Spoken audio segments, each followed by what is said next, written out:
leading research.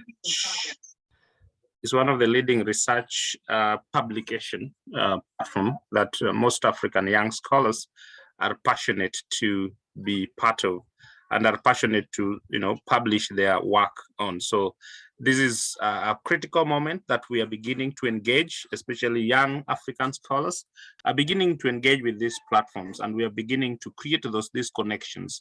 And we know that Lesley has a lot of experience in this area.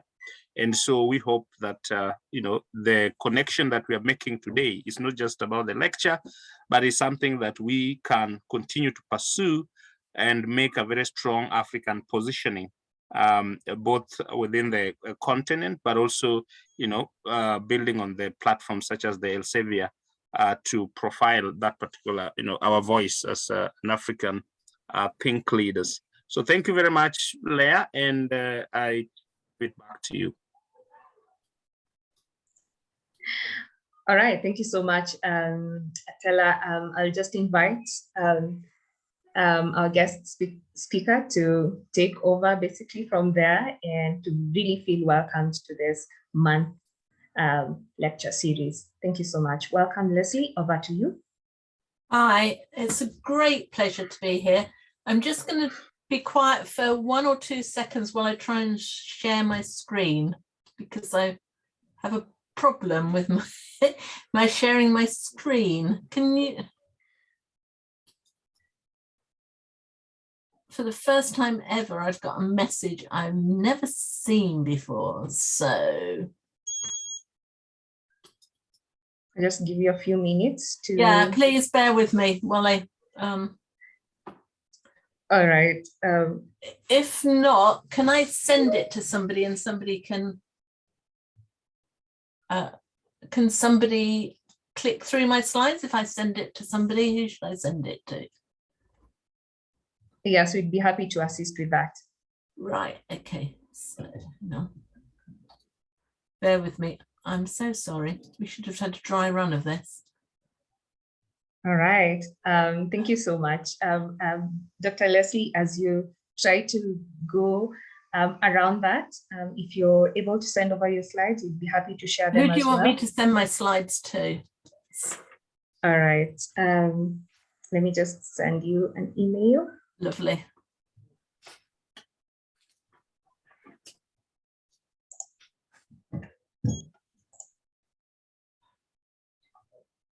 I am really sorry, everybody.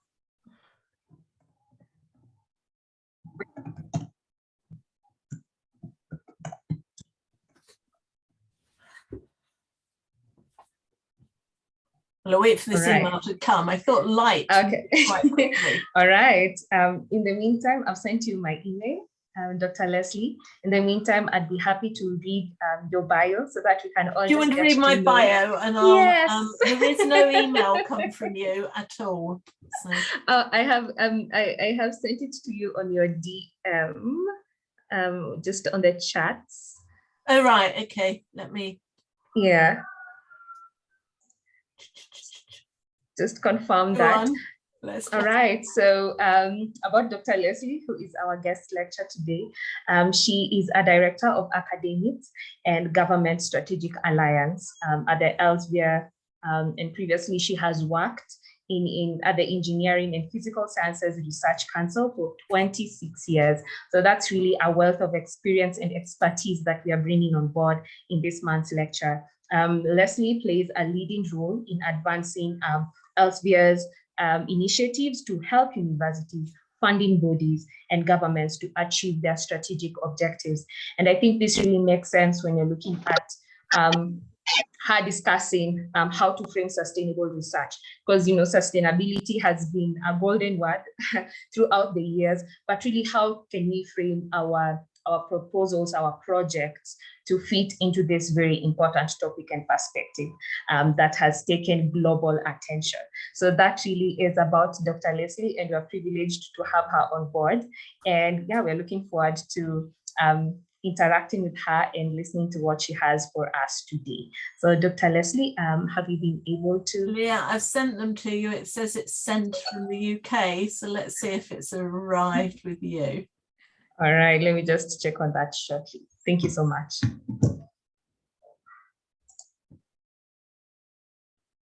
Okay, so while we proceed with trying to get these slides up, and it really would be helpful if we could have the slides, what I planned to do today, and that was a really kind introduction from Leah, is to talk on a very personal perspective on framing sustainability research.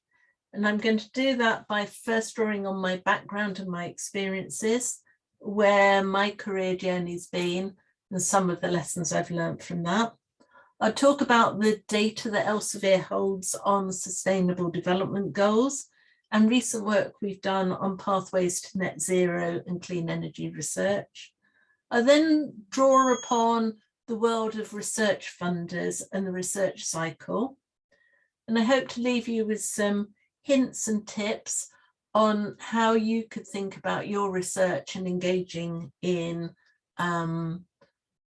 actions that will lead to hopefully a more successful research career, and then I'll open it up to questions.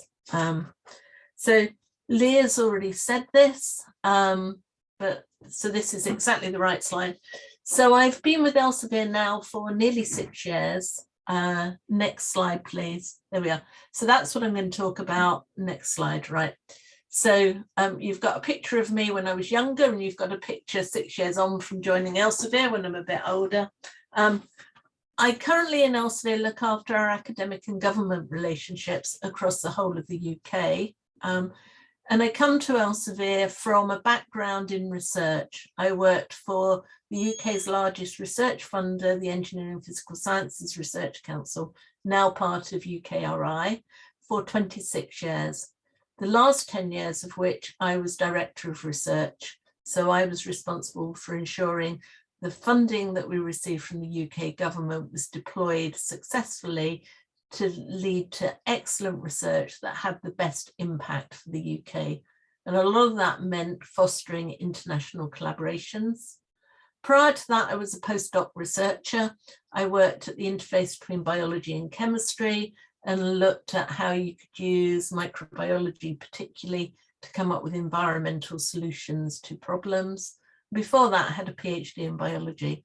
So I've worked in the commercial sector, I've worked in the government and the funder sector, and I understand what it's like to be a researcher and some of the struggles and tensions and the difficulty and sheer commitment you have to be a researcher to further the needs of the world.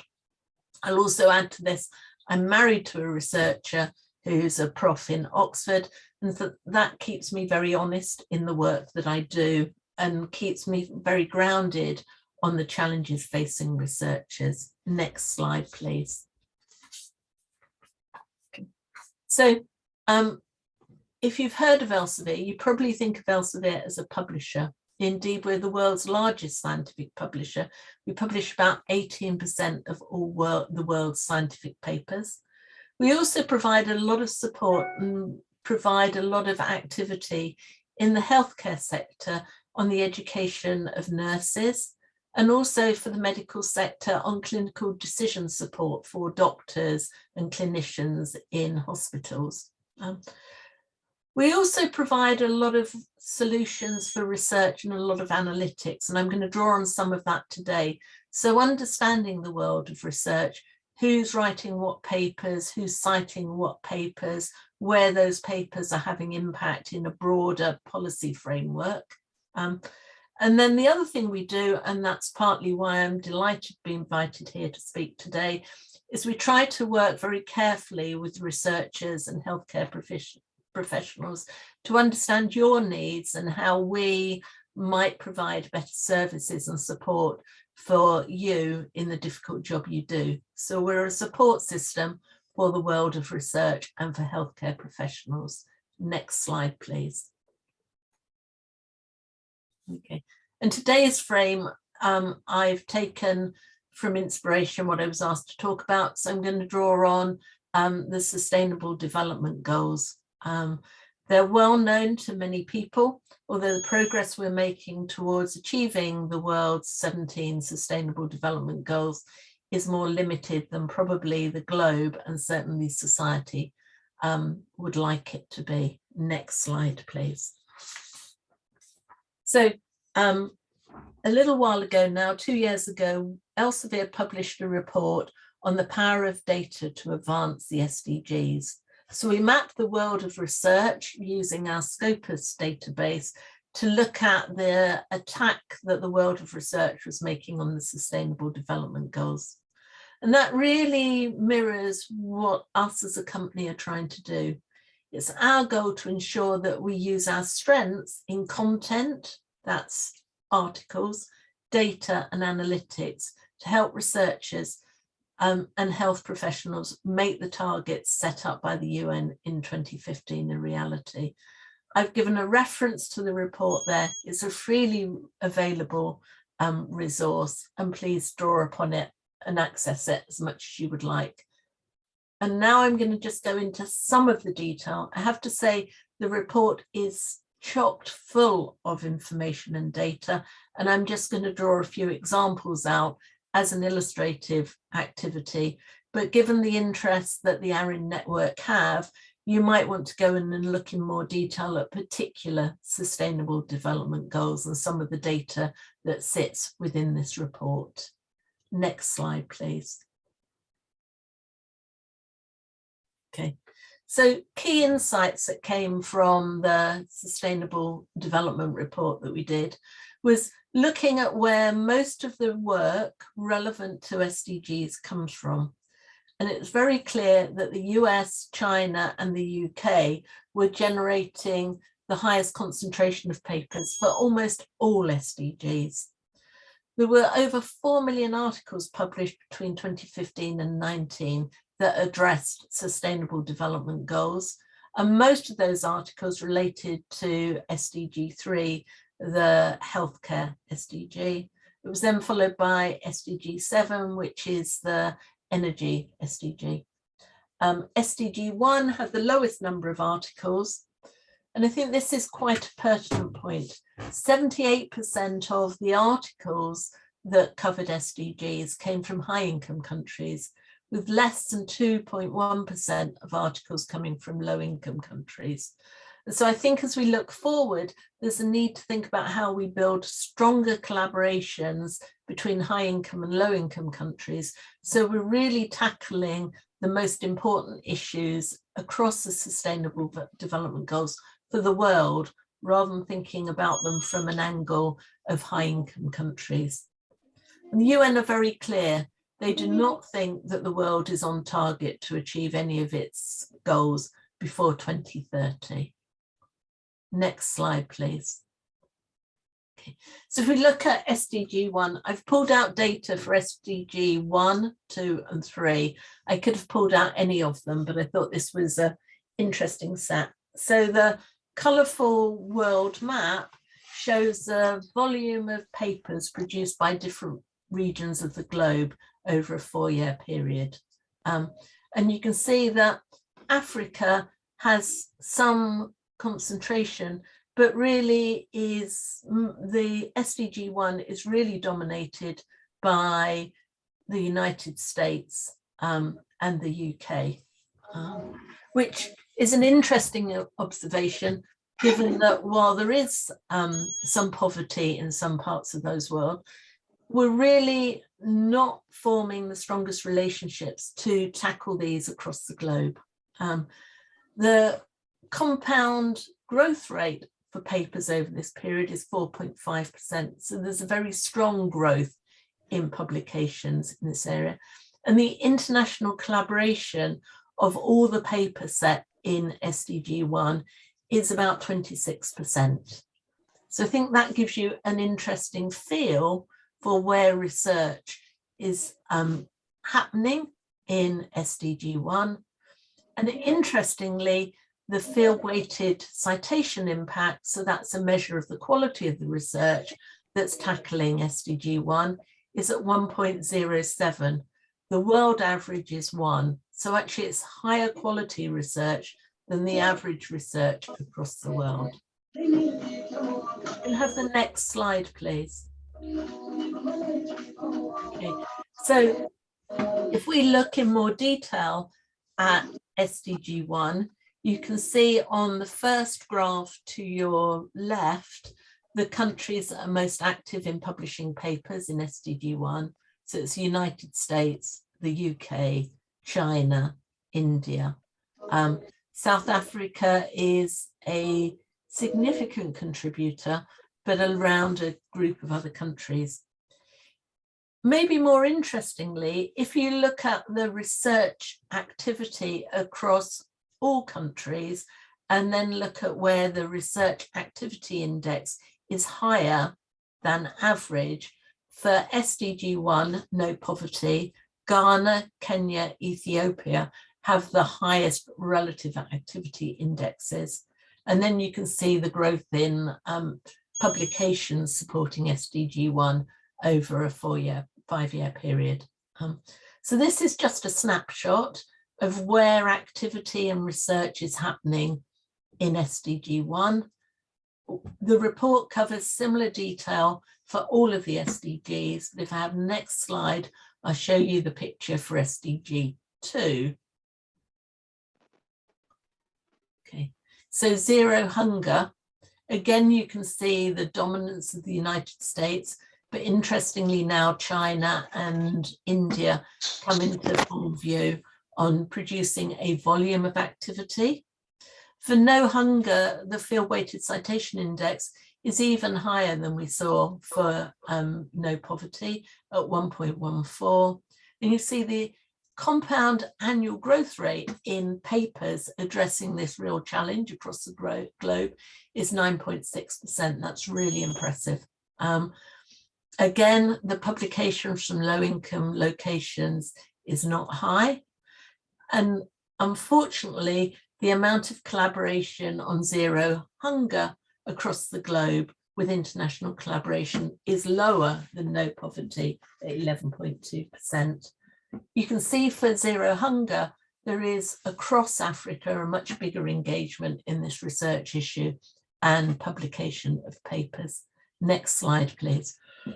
So if we look again at the similar data to I produced for SDG 1, you can see here that for top locations of publications, there are no nations within Africa. Although if you look at the relative activity index, you can see that there is a very strong focus on a number of African countries, preferentially on tackling and publishing papers on zero hunger. And again, you can see that SDG 2 has galvanized the research community, and year on year, we're seeing a growing number of papers produced in that area. And then if I can have the third slide, the next slide. This shows SDG 3, good health and well-being. I have to say, good health and well-being swamps all of the other SDGs in terms of amount of research activity and the growth of research activity. But you can see again, China and the United States come out as the highest, but this is a much bigger volume of publications than for the two previous SDGs. And again, you can see the map of Africa, and you can see the countries that have a particular interest and a strong research community that are generating research papers in this area. Again, working on a sustainable development goal, the overall quality of the research as measured by field-weighted citation index is higher than the world average for all areas of research. And the publications with international collaboration in terms of global health, good health and well-being is a good collaboration. Unfortunately, the number of publications from low-income locations is very low. But if you look at this in the round, you can see that actually the UN Sustainable Development Goals have galvanized research communities to look at some of these challenges facing the world. The next slide, please. So again, I've shown the same data just so you can get your eye in for Sustainable Development Goal 3. Again, you see the dominance of the United States, China, and the UK. But if you look at top locations by relative activity index, again, you can see that Kenya, Ethiopia, Ghana and Uganda come out very strongly as nations that preferentially are looking at this area over their research portfolio. For SDG 3, the growth in publications is more limited compared to SDG 1 and SDG 2. Now, I've given you a lot of data very quickly around 3 of the SDGs. All of the SDG data is accessible in this report we published. Next slide, please. So I would point you to that as a resource to get further information. The other thing I wanted to draw your attention to is when we did the analysis of all of the papers in the world over this period, we looked at how many of those papers took into account sex and gender as a consideration in their papers. And you can see that SDG 5, gender equality, not surprisingly, had a strong reflection on sex and gender considerations. But many of the other SDGs were very minor consideration of sex and gender. And if you think about that going forward, every area of sustainable development goals has implications for sex and gender and the types of research that's been going on. So we have been trying to encourage the research community to think about this element of their research as they move forward, thinking about what questions they want to tackle under the frame of UN Sustainable Development Goals. Next slide, please. Okay, so I've given you snippets of data from this report that ARIN free for all, and we would really encourage all of you to pick it up. It's a very interesting and easily digestible report, but more importantly, I would encourage all of you to look at the report and see what data you can pull out to support your research ambitions and where you're trying to contribute to the research of the world to tackle these global challenges. Check it out. It's a report that could help you and set some context for your research going forward. Next slide, please. So I hope from what you've seen from the SDG report that Elsevier has a wealth of data and information about the world of research. Just recently, in November last year, in preparation for COP26, we produced another report, which is Pathways to Net Zero, the Impact of Clean Energy Research. In this report, we took a rather deeper dive into many elements of the research portfolio and its impact on net zero. In order to do this, we took the whole of SDG 7 and its paper set and relevant parts of SDG 13, where we were looking at biomass and some of those elements. It's a pre-notice that ahead of COP27 in Egypt, it's our intention to go deeper into the data we've pulled together for Pathways to Net Zero and to really look at global south, global north collaborations and some of the factors driving that for publication coincident with COP27. And we're just in the process of pulling that data together now. Next slide, please. I'm just going to give a taster of the sorts of data that's in the Net Zero report. You can see down the column on the left-hand side, the countries that produce most papers for Net Zero report. And then in the green bars, you can see the percentage of net zero output that each of these countries produce. And then on the right-hand side, that compared to their global output of papers. So for instance, China produced 24% of all net zero reports over this 20-year period, whereas its global research output is 14.2%. The US is in reverse to that. So while the US produces 23% of all global papers, only 17% of its output equates to net zero energy research. And so you can see very interesting trends in different countries between the focus on net zero or the focus on other areas of research. And I guess in this, I would call out particularly those countries that have preferentially decided that net zero is a high priority for their efforts and their research funding, such as China, as opposed to other countries that have had other priorities. And in that, I would include my home country, the UK. Next slide, please. This is a build slide, so can you click through? I think there's 3 clicks.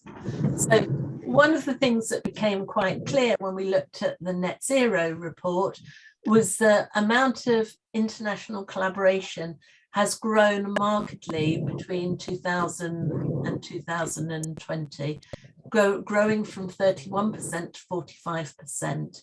Next click.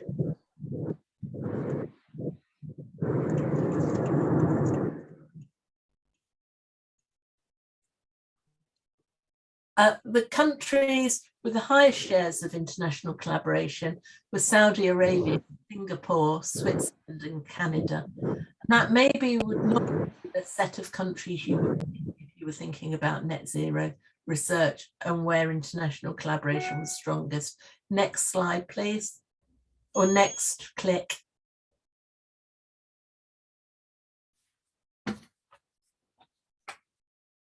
Next click, please.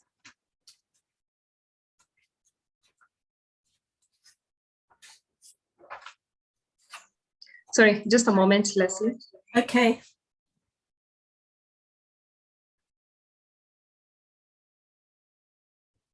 While we're waiting for the click, why don't I give you the spoiler? And I've already mentioned this to some extent. So one of the things that came out very clearly in this net zero report was the small proportion of research that's conducted in the global south. And given that actually to tackle the challenges of CO2 levels, it's really important the whole world is engaged in net zero research. Lots of the solutions will be required for the global south. So collectively, the global south countries, and the next click, please, only contributed 15% to net zero research. And that is in part why we've decided for COP27 to focus on the relationship between global south and global north for net zero energy research. Next picture, please. Next click. Okay, and you can see the picture here. This shows the extent of international co-publications against field-weighted citation index. And you can see that lower middle income countries and low income countries, when they have strong international co-publications, are not pulling it through to high field weighted citation indexes. So we want to explore this much more deeply in our next report, and we'll make sure that when it's published, there's a link for all of you to look at that have an interest in net zero or energy research. Next slide, please. Then increasingly, one of the things we're seeing, this is a very busy slide, so let me talk about it, is around the world, governments and funders being interested not only in funding research, but making sure that that research is carried into impact. And I know that's part of the objective of the ARIN network. So this shows all of the policy related documents on your left-hand side, the country that they're from, and on the right-hand side, the papers that are contributing to policy citations. So you can see lots of the papers that come out of the US find their way into lots of policy citations in other countries. Now, understanding the relationship between a piece of research in net zero and its impact on policy becomes really important when you talk to governments and taxpayers about their need to continue to invest in research. This was the first sort of analysis we've published like this. It's using Overton data, and we plan to increase this sort of impact data in the analysis that Elsevier provides on all sorts of areas going forward. Next slide, please. Okay, so I want to close this section on the net zero report by saying that we were really fortunate in this report to ensure that Ban Ki-moon had endorsed the report and was really very clear that the opportunities and best practice in clean energy related research and its contribution to the UN goals are really important going forward. And it's our commitment now in Elsevier not only to make sure that we're clear on our own pathway to net zero, but that we inform the world of research on where the research is going and where the opportunity space is for new research. So I've now deluged you with a lot of data, and I've given you 2 reports that you can access at your free time and have a look at. But I hope that's given you a flavour of some of the resources that are available from Elsevier to help support your thinking and your identification of research priorities and areas that you want to actively engage in. I'm now going to switch gears a little bit, and I'm going to go back to my life as a funder and draw on some of those experiences, because I think it's really important for early career researchers to understand some of the drivers of research funders if you really want to close that cycle and be a very effective researcher. Next slide, please. Next one. Okay. So I understand from every early career researcher that I speak to that they are passionate about their research and they want their research funded. Okay, but there is a cycle that operates in the world of research funding. This is very simplistic, but I think very often when I talk to early career researchers, it's something that helps orientate people to the wants and the needs of others. And clearly, if you want to work in partnership with your funders or your government, understanding different wants and needs can be very helpful in allowing you to frame your ideas so they respond to the funder's needs and help you achieve your needs. So the cycle goes quite straightforwardly. If we start at the bottom with researchers and universities are the places that generate people and ideas. And very often in the world of research, we forget the people that are generated through research projects. People are the drivers of creative thinking and the future prosperity of the world. So I would strongly encourage, when you think about your research, you think about the people you'll be training, as well as the ideas that will come from your research. In order to effectively take an idea and make it useful, these ideas have to flow to users of research. They might be policy people, but they also have to flow to industry to make sure that they're developed into something that is usable and then can create products and processes. Very often in the world of research, it's those users and industry that have the money and the influence on taxpayers and government. And then through the taxpayer and government, they tend to be the organisations that pass money and objectives to funders. So for instance, in UKRI, the UK government has recently said they would like to see much more of UKRI's investment targeted to ensuring we had a prosperous economy across the whole of the UK and not in particular parts of the UK. Another policy objective that might come from government is actually we would like you to invest your money to try and advance the UN Sustainable Development Goals. And then this magical beast, the funder, really has two things. It takes the money it receives and the objectives from government, and then it uses its money with a strategy and peer review to decide which projects and which researchers it funds in particular universities.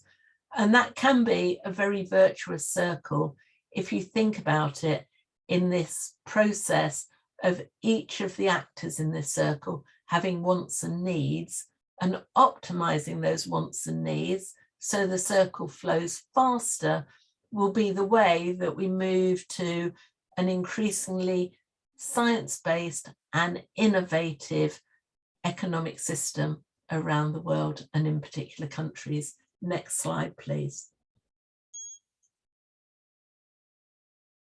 Okay, so I've gone through this. I'll just go on to the next slide now.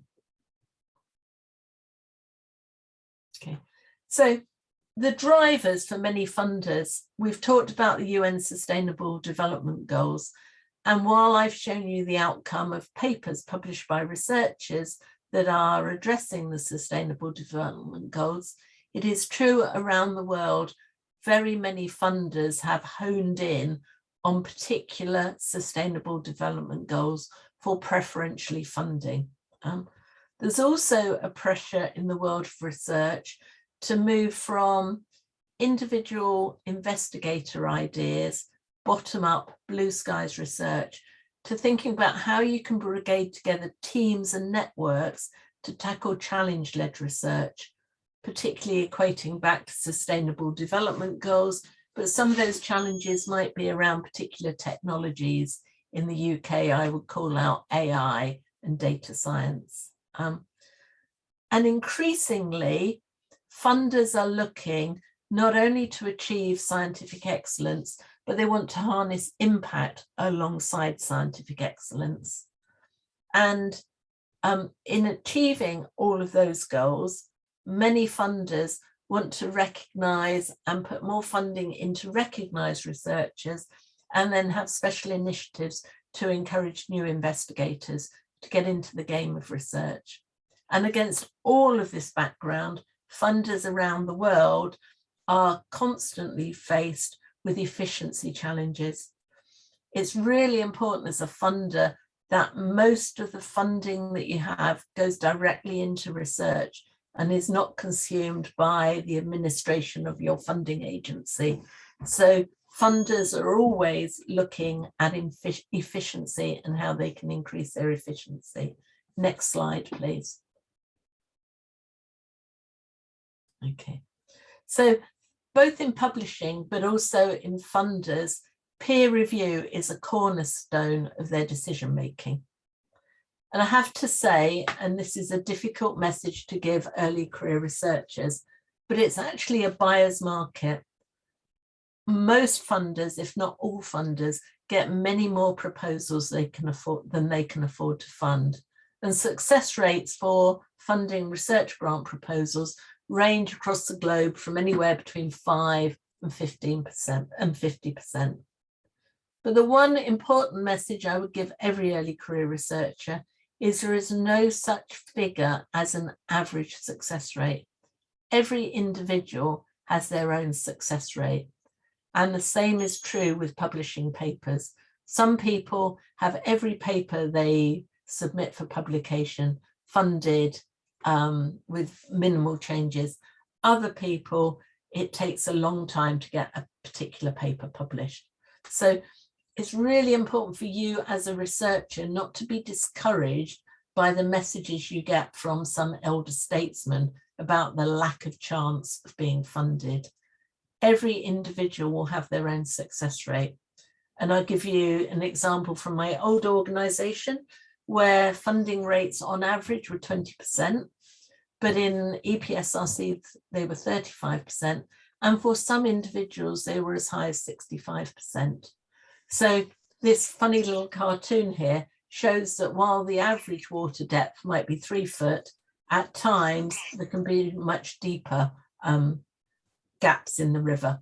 And as an early career researcher, bearing that in mind as you go through the really hard work of writing research proposals or writing papers is really important to bear at your front of mind. Don't be discouraged by what others tell you. Seek out the facts. Next slide. Okay, so I thought I would just throw this in as something that funders and the peer reviewers that are used by funders to make the decisions, what they expect. And this is very simplistic, but it holds true across the world, I think. So a successful research proposal or paper requires a great idea. It needs to be targeted towards the right funder or the right budget. It requires the right team in place to deliver, and it needs to be well written.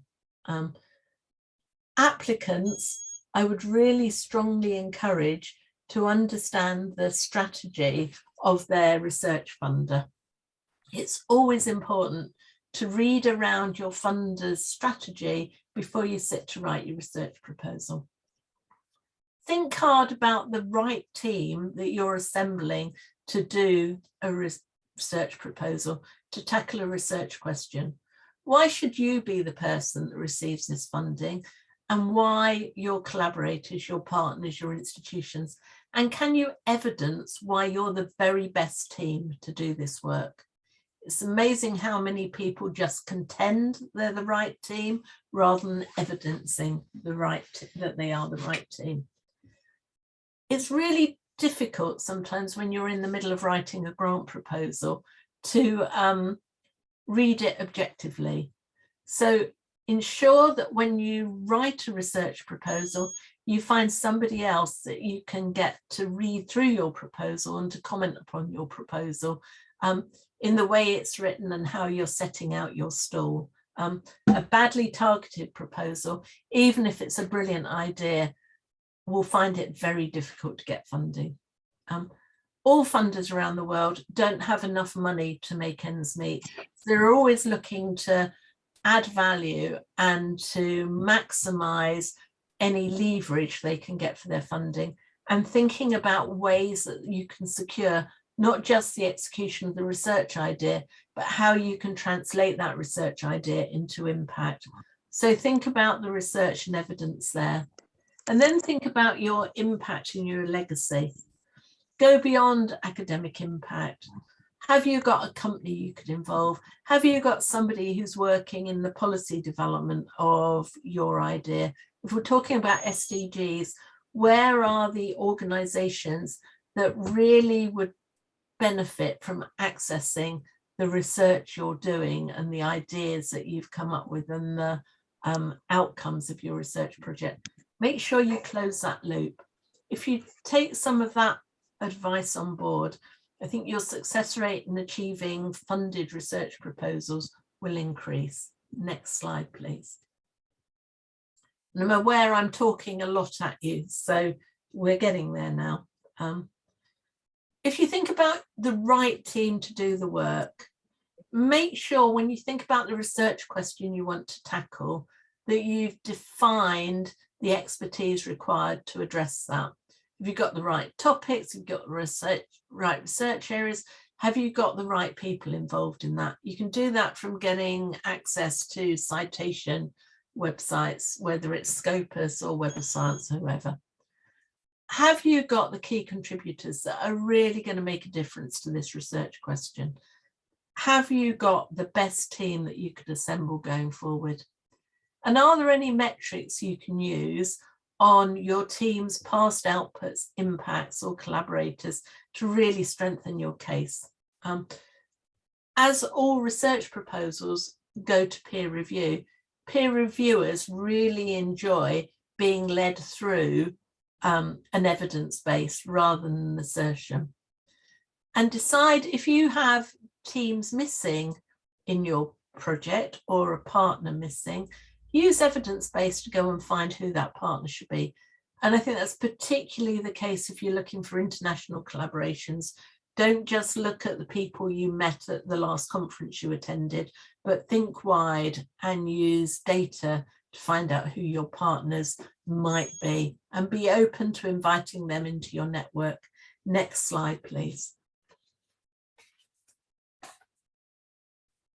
Okay.